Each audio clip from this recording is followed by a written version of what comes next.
ഇപ്പം അമ്മയ്ക്ക് സന്തോഷമായില്ല അല്ലേ? അമ്മ വിചാരിച്ച പോലെ എല്ലാം നടന്നില്ലേ? അമ്മയ്ക്ക് സമാധാനമായില്ലേ? ഏയ്, ഞാൻ വിചാരിച്ച പോലെ അത്ര അങ്ങോട്ട് നടന്നില്ലടി. ഞാൻ വിചാരിച്ചത് അവൻ നിന്നെ ഇവിടുന്ന് ഇറക്കി വിടുന്ന. ആ, ഇറക്കി വിട്ടില്ലെങ്കിലും സാരില്ല, അത് താമസിയാതെ ഇറക്കി വിട്ടോളും. ഇപ്പം എനിക്കൊരു സന്തോഷമൊക്കെ തോന്നുന്നുണ്ട്. എന്തായിരുന്നു നിൻ്റെ അഹങ്കാരം? ഇപ്പം നിൻ്റെ അഹങ്കാരം കുറഞ്ഞാൽ എനിക്ക് നല്ല സന്തോഷമുണ്ടടി. കഷ്ടം, സ്വന്തം മകൻ കള്ളു കുടിച്ച് നാലുകാലിൽ വന്ന് കണ്ടിട്ട് സന്തോഷിക്കുന്ന ഒരു അമ്മേനെ ഞാൻ ആദ്യമായിട്ടാണ് കാണുന്നത്. അതെ, അതെൻ്റെ മകൻ കള്ളു കുടിച്ച് വന്നുള്ള സന്തോഷമല്ല, നീ കരയുന്നത് കാണുമ്പോഴുള്ള സന്തോഷമാണ് എനിക്ക്. അല്ലാണ്ട് അവൻ നാലുകാലിൽ വന്നുള്ള സന്തോഷമല്ല. ഇപ്പം എനിക്ക് സന്തോഷം കൊണ്ട് കുറച്ച് മധുരം കഴിക്കുന്നുണ്ട്. അതെനിക്കൊരു അലുവ കഷ്ണം കഴിക്കാനാണ് തോന്നുന്നത്. എന്തായാലും എനിക്ക് സന്തോഷമായി. കൂട്ടുകാർ, ചന്ദ്രമതിയുടെ വൃത്തികെട്ട വാക്കുകളാണ് കേട്ടോ നമ്മളിവിടെ കാണുന്നത്. അപ്പോൾ ഇന്നത്തെ ചമ്മന്ന പോലെയൊക്കെ എല്ലാവർക്കും സ്വാഗതം. സച്ചി രേവതി പറഞ്ഞത് കേട്ടില്ല എന്നുള്ള മനോവിഷമത്താൽ കള്ള് കുടിച്ച് മുഴുക്കുടിയനായിട്ടാണ് വന്നേക്കുന്നത്. കാല് നിലത്തുറയ്ക്കാത്ത സച്ചിനെ രേവതി താങ്ങാൻ പോകുമ്പോൾ തട്ടി മാറ്റാണ്. അപ്പോൾ രേവതി ചോദിക്കേണ്ട, സച്ചിയേട്ടാ നിങ്ങൾ എന്തിനാ എന്നെ ഇങ്ങനെ ഇട്ട് വേദനിപ്പിക്കുമ്പോൾ ഞാൻ പറഞ്ഞതൊന്നും നിനക്ക് കേൾക്കാൻ പറ്റില്ല, നീ പറയേണ്ടത് എനിക്കും കേൾക്കാൻ പറ്റില്ല. സച്ചേട്ടാ ദൈവത്തിന് ഓർത്ത് ഇങ്ങനെ വരരുത് പറയുമ്പോൾ ഞാൻ ഇനിയും വരും, ഞാൻ ഇനി ഇങ്ങനെ കുടിയനായിട്ട് തന്നെ വരുള്ളൂ, നീ എന്നെ ഉപദേശിക്കാനൊന്നും വരണ്ട എന്നൊക്കെ പറയാണ് സച്ചി. അങ്ങനെ രേവതീനെ അകറ്റി നിർത്തുകയാണ് സച്ചി. ഇത് ഇങ്ങനെ വിട്ടാൽ ശരിയല്ല, ഞാൻ അച്ഛനെ വിളിക്കട്ടെ, അച്ഛനെ വിളിച്ചാലേ ശരിയുള്ളൂ. അപ്പം നീ പോയി വിളിക്കടേ, നിനക്ക് വിളിക്കാമല്ലോ, ഉറങ്ങിക്കിടക്കണ ആ പാവത്തിനെ കൂടി വിളിച്ച് സമാധാനം കളഞ്ഞാലല്ലേ നിനക്ക് സന്തോഷമാവുള്ളൂ എന്ന് പറയാണ്. സച്ചിയേട്ടാ പോട്ടെ, എല്ലാം പോട്ടെ, വാ ഭക്ഷണം കഴിക്കാൻ വേണ്ട, നീ എന്നെ തൊട്ട് വരുന്നത് വേണ്ട. സച്ചി അങ്ങനെ അവിടുത്തെ സോഫയിൽ വീണിട്ട് അവിടെ കിടന്ന് ഉറങ്ങുമ്പോൾ രേവതി നോക്കുമ്പോൾ ചന്ദ്രമതി ഇതൊക്കെ കണ്ട് ആർത്തുല്ലസിച്ച് നിൽക്കുകയാണ്. അപ്പോൾ ചോദിക്കും, അമ്മേ നിങ്ങൾക്കിപ്പോൾ സമാധാനമായില്ലേ, സന്തോഷമായില്ലേ? അമ്മയ്ക്ക് ചോദിക്കുമ്പോൾ ഞാൻ വിചാരിച്ച അത്ര ആയില്ല, എന്നാലും കുഴപ്പമില്ല, ഞാൻ വിചാരിച്ചത് അവൻ നിന്നെ ചവിട്ടി പുറത്താക്കുന്നത്, അതെന്തായാലും താമസിയാതാവും.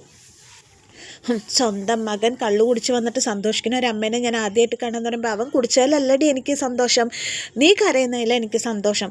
എനിക്കുണ്ടല്ലോ ഇപ്പോൾ ഒരു ഹലുവ കഷ്ണം കഴിക്കാനോ തോന്നണം, മധുരം കഴിക്കാനോ തോന്നണം, ഒരു ഹലുവ കഴിക്കിട്ടേ കൊള്ളാമെന്നുണ്ട് പറഞ്ഞിട്ട് ചന്ദ്രമതി അവിടെ നിന്ന് ചിരിച്ചിട്ട് പോവാണ്. രേവതി അവിടെ നിന്നിട്ട് പരിസരം മറന്ന് പൊട്ടിക്കരഞ്ഞിട്ട് സച്ചിയുടെ കൈ പിടിച്ചിട്ട് പറയാണ്, സച്ചിയേട്ടാ നിങ്ങളെൻ്റെ ദൈവമല്ലേ, നിങ്ങളെൻ്റെ എല്ലാമല്ലേ, എൻ്റെ ദൈവമല്ലേ സച്ചേട്ടാ, എനിക്ക് ആരും കൂടിയില്ലെങ്കിൽ എൻ്റെ ദൈവം എൻ്റെ കൂടെ ഉണ്ടാവും.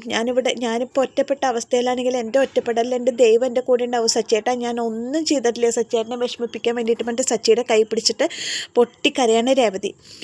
അങ്ങനെ അത് കഴിഞ്ഞ് പിറ്റേ ദിവസം രാവിലെ സാധാരണത്തെ പോലെയാണ് സച്ചി ഹോളിൽ കിടന്നിട്ട് തന്നെയാണ് ഉറങ്ങണത്. അപ്പോൾ രവീന്ദ്രനും ചന്ദ്രയും കൂടിയിട്ട് അവിടെ ഉണ്ട്, ചന്ദ്ര ഹോളിലുണ്ട്. അപ്പോൾ രവീന്ദ്രൻ വന്നിട്ട് മോളെ രേവതി വിളിക്കുമ്പോൾ പറഞ്ഞിട്ട് രവീന്ദ്രന് വെള്ളം കൊടുന്ന് കൊടുക്കണം. അപ്പോൾ രവീന്ദ്രൻ പെട്ട സിറ്റ് കൊടുക്കും, ഇവനെന്താ ഇവിടെ കിടക്കണ വയ്ക്കുമ്പോൾ സച്ചേട്ടൻ ഇന്നലെ ഇവിടെ കിടന്നതെന്ന് പറയാണ്. അത് കഴിഞ്ഞിട്ട് രേവതി ഇങ്ങനെ വിചാരിക്കണം, സച്ചേട്ടൻ്റെ ഈ കുടി നിർത്തണം എന്നുണ്ടെങ്കിൽ ഒരൊറ്റ മാർഗ്ഗമുള്ളൂ, സച്ചേട്ടൻ കള്ളു കുടിച്ചേക്കണ കാര്യം അച്ഛൻ അറിയണം. അച്ഛൻ അറിഞ്ഞിട്ട് അച്ഛൻ്റെ വായിൽ നിന്ന് നല്ല ചീത്ത കേട്ടാൽ സച്ചേട്ടൻ ഈ കുടി നിർത്തുള്ളൂ. ഇതെന്തായാലും ഇതിലൊരു തീരുമാനം ആവണമെന്ന് വിചാരിച്ചിട്ട് രേവതി അതിനുള്ള പ്ലാനിങ് എന്താ വേണ്ടതെന്ന് ആലോചിക്കുകയാണ്. അത് കഴിഞ്ഞ് പെട്ടെന്ന് സച്ചി ഉറക്കത്തുനിന്ന് ചാടി നീറ്റു. എന്താടാ ചോദിക്കുമ്പോൾ ഒന്നുമില്ല, നിനക്കൊന്നും ഓട്ടമൊന്നുമില്ല, ഞാൻ ഓട്ടം ഉണ്ടാച്ചാ പോകണം പറഞ്ഞിട്ട് സച്ചി അങ്ങനെ അവിടെ നിന്നിട്ട് ഞാൻ കുളിക്കട്ടെ പറഞ്ഞിട്ട് എഴുന്നേറ്റ് റൂമിലേക്ക് പോവാണ്. റൂമിലേക്ക് പോണ സമയത്ത് രേവതി ചായയും കൊണ്ട് വന്നിട്ട് സച്ചിയേട്ടാ അതാ ചായ എന്ന് പറയുമ്പോൾ സച്ചിയെ ചായ മേടിക്കണം. എനിക്ക് നമ്മൾ പറഞ്ഞത് ഏൽപ്പിക്കാത്ത ഭാര്യമാരുടെ കൂടെ ജീവിക്കണം എന്നുണ്ടെങ്കിൽ ചായയല്ല ഇതിന് നല്ലത്, മദ്യം നല്ലത്, ഞാനത് പുറത്തുനിന്ന് കുടിച്ചോളാം, എനിക്ക് നിൻ്റെ കൈ കൊണ്ട് ചായ വേണ്ടാന്ന് പറഞ്ഞിട്ട് സച്ചിയെ ചായ മേടിക്കാതെ പോവാണ്. അത് കാണുമ്പോൾ രേവതി സങ്കടത്തിൽ നിൽക്കുകയാണ്. അപ്പോൾ പെട്ടെന്ന് ചന്ദ്രമതി രേവതി ചായ വേണം പറയുമ്പോൾ ഈ ചായ എടുത്തിട്ട് രേവതി ചന്ദ്രമതിക്ക് കൊടുക്കണം. അപ്പോൾ ചന്ദ്രമതി ചോദിക്കുകയാണ്, സച്ചിക്ക് കൊടുത്തിട്ട് അവൻ കുടിച്ചില്ലല്ലോ, ഇത് കുടിക്കാൻ പറ്റുമല്ലോ അല്ലേ, ഇത് കുഴപ്പമൊന്നുമില്ലല്ലോ ചോദിക്കുമ്പോൾ രവീന്ദ്രൻ പറയും, കട തുറന്നല്ലേ ഉള്ളൂ ചന്ദ്രേ, രാവിലെ എഴുന്നേറ്റപ്പോഴേക്ക് നീ തുടങ്ങിയോ എന്ന് ചോദിച്ചിട്ട് രവീന്ദ്രൻ ചന്ദ്രനെ ശാസിക്കുകയാണ്. അത് കഴിഞ്ഞ് ചച്ചി കുളിക്കാൻ വേണ്ടി റൂമിലേക്ക് പോയി ബെഡിൽ പോയിട്ട് താക്കോലൊക്കെ എടുത്തിട്ട് ബെഡിലിട്ടിട്ട് കുളിക്കാൻ വേണ്ടിയിട്ട് ബാത്റൂമിൽ കയറണം. അപ്പോഴാണ് രേവതി അവിടെ വന്നിട്ട് ഇങ്ങനെ ആലോചിക്കും, എന്താപ്പം ചെയ്യുക, അച്ഛനൊന്നും അറിയാം എന്തൊരു വഴിയെന്ന് ആലോചിക്കുമ്പോൾ പെട്ടെന്ന് ഈ താക്കോല് കിടക്കണാണ്. അപ്പോൾ രേവതി ചോദിക്കും, ഈ താക്കോൽ എടുത്തിട്ട് മാറ്റി വയ്ക്കുക. അപ്പോൾ സച്ചേട്ടൻ എന്തായാലും താക്കോല് തപ്പുമ്പോൾ ഇന്നലെ കുടിച്ച് ബോധമില്ലാണ്ട് വന്ന കാരണം എവിടെ താക്കോല് പോയി എന്ന് അറിയില്ല എന്ന് അമ്മ പറയും.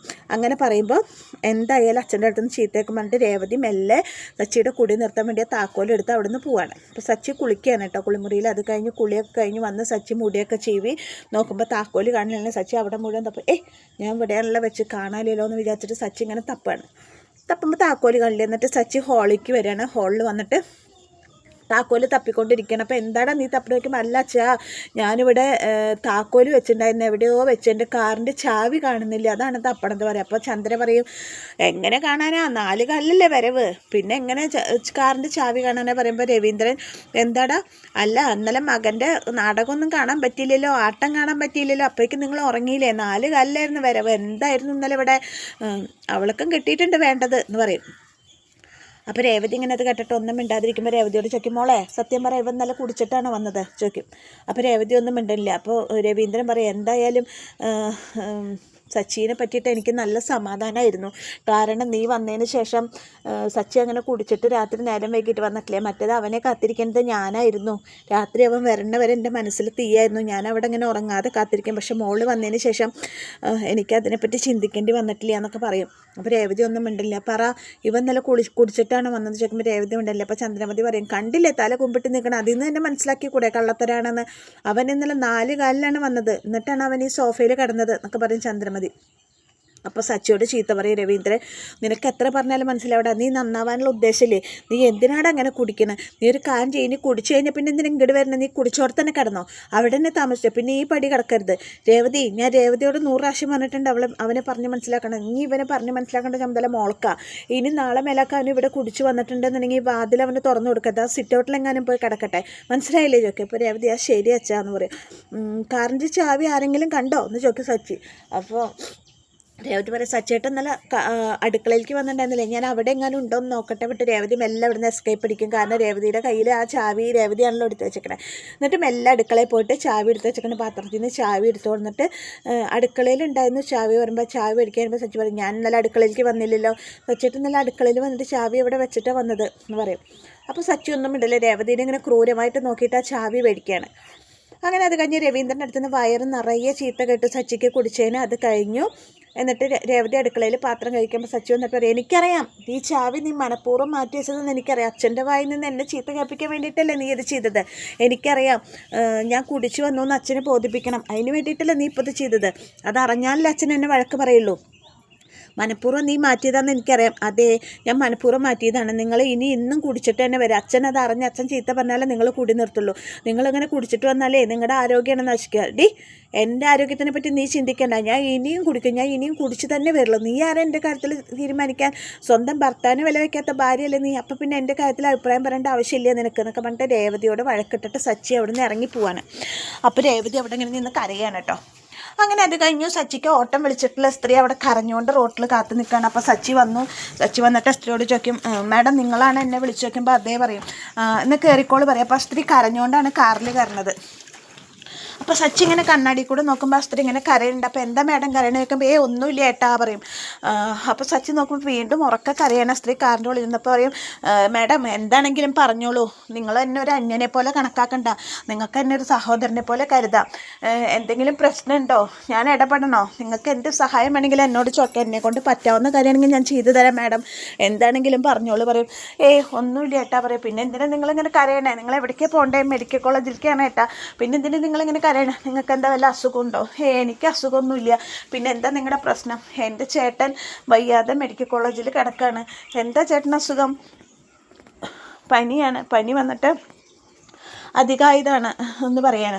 അപ്പോൾ ആ പനിയല്ലേ സാരമില്ല, ICUലാണ് എൻ്റെ ഏട്ടൻ പറയുമ്പോൾ പറയും സാരമില്ല പനിയല്ലേ അത് കുഴപ്പമില്ല അത് മാറിക്കോളും എന്ന് പറയുമ്പോൾ പറയും അല്ല ഏട്ടൻ, എൻ്റെ ഹസ്ബൻഡും ഏട്ടനും തമ്മിൽ വർഷങ്ങളായിട്ട് പിണക്കത്തിലായിരുന്നു, അവർ തമ്മിൽ മിണ്ടില്ലായിരുന്നു, എന്നോട് പറഞ്ഞിട്ടുണ്ടായിരുന്നു ഹസ്ബൻഡ് എൻ്റെ ഏട്ടനോട് സംസാരിക്കരുതെന്ന്, ഹസ്ബൻഡിൻ്റെ വാക്ക് കേൾക്കാൻ വേണ്ടി ഞാൻ എത്രയോ വർഷമായിട്ട് എൻ്റെ ഏട്ടനോട് ഞാൻ സംസാരിക്കാറില്ലായിരുന്നു, ഇപ്പോൾ പെട്ടെന്ന് എൻ്റെ ഏട്ടൻ്റെ അസുഖമായിട്ട് എൻ്റെ ഏട്ടൻ ICUലാണ്, ഞാൻ എത്ര കാലമായിരുന്നറിയാം എൻ്റെ ഏട്ടനോടൊന്ന് മിണ്ടിയിട്ട്, അത് എൻ്റെ ഏട്ടനല്ല എൻ്റെ കൂടപ്പിറപ്പല്ലേ, ഞാൻ എൻ്റെ ഹസ്ബൻഡിൻ്റെ വാക്ക് കേട്ടിട്ട് സപ്പോർട്ട് ചെയ്തിട്ട് ഞാൻ എൻ്റെ കൂടപ്പിറപ്പിനോട് ഞാൻ ഒന്ന് സംസാരിക്കാറും കൂടി ഇല്ല എന്നൊക്കെ പറഞ്ഞിട്ട് ആ സ്ത്രീ കാറിലിരുന്ന് ഉറക്കെ പൊട്ടിക്കരയുമ്പോൾ സച്ചി ഇങ്ങനെ ഒരു നിമിഷം സച്ചിയുടെ മനസ്സിൽ കൂടെ പോണത് രേവതിയുടെ വാക്കുകളാണ്. സച്ചിയേട്ടാ അവരെൻ്റെ കൂടപ്പിറപ്പുകളല്ലേ, ഞാനല്ലാണ്ട് വേറെ ആരാ അവർക്കുള്ളത്, ഞാൻ വേണ്ട അവരുടെ സന്തോഷത്തിലും സങ്കടത്തിലും അവരുടെ കൂടെ നിൽക്കാൻ, അച്ഛനും കൂടി ഇല്ലാത്ത വീടല്ലേ, അപ്പം ഞാൻ വേണ്ട എല്ലാ കാര്യങ്ങളും ഏറ്റെടുത്ത് നടത്താൻ, ഞാൻ വേണ്ട അവർക്ക് താങ്ങായി തണലായി നിൽക്കാനൊക്കെ രേവതി പറയുന്ന കാര്യങ്ങൾ ഇങ്ങനെ സച്ചി മനസ്സിലിങ്ങനെ ആലോചിക്കുകയാണ്. എനിക്ക് തോന്നുന്നു അതോടുകൂടി സച്ചിയുടെ മനസ്സിൽ രേവതിക്ക് ചെയ്ത് തെറ്റല്ല എന്നുള്ളത് ബോധ്യമാവും എന്നാണ് എനിക്ക് തോന്നുന്നത്. അതിനൊരു നിമിത്തമായിരിക്കാം ചിലപ്പോൾ ആ കാറിൽ കയറിയിട്ടുള്ള സ്ത്രീ. അങ്ങനെ സച്ചി ആ സ്ത്രീനെ കൊണ്ട് മെഡിക്കൽ കോളേജിലേക്ക് പോകാൻ വേണ്ടിയിട്ട് കാർ ഡ്രൈവ് ചെയ്യുമ്പോൾ രേവതി പറഞ്ഞ കാര്യങ്ങൾ ഓർത്തുകൊണ്ടിരിക്കുന്ന സമയത്താണ് ഇന്നത്തെ ചമ്മന്തിപ്പ് അവസാനിക്കുന്നത്. അപ്പോൾ കൂട്ടുകാരെ, നിങ്ങൾക്ക് ഈ കഥ ഇഷ്ടമാണോ ഇല്ലയെന്നൊക്കെ നിങ്ങളുടെ വിലയേറിയ കമൻറ്റുകളും ലൈക്കൊക്കെ ഞാൻ പ്രതീക്ഷിക്കുന്നുണ്ട്. അപ്പോൾ രേവതി സച്ചി തമ്മിലുള്ള ബന്ധം തകർന്നത് കൂടിച്ചേരുന്നത് തന്നെ നമുക്ക് പ്രതീക്ഷിക്കാം. അപ്പോൾ ഇന്നത്തെ ഈ ക്ലൈമാക്സോടുകൂടി ഇന്നത്തെ എപ്പിസോഡ് അവസാനിക്കുകയാണ്. അപ്പോൾ എൻ്റെ കഥ കേട്ട് ഇഷ്ടപ്പെട്ട കൂട്ടുകാരെല്ലാവരും എൻ്റെ ചാനലിലേക്ക് ഷെയർ ചെയ്യുക, സബ്സ്ക്രൈബ് ചെയ്യുക. അപ്പോൾ എല്ലാവർക്കും താങ്ക് യു.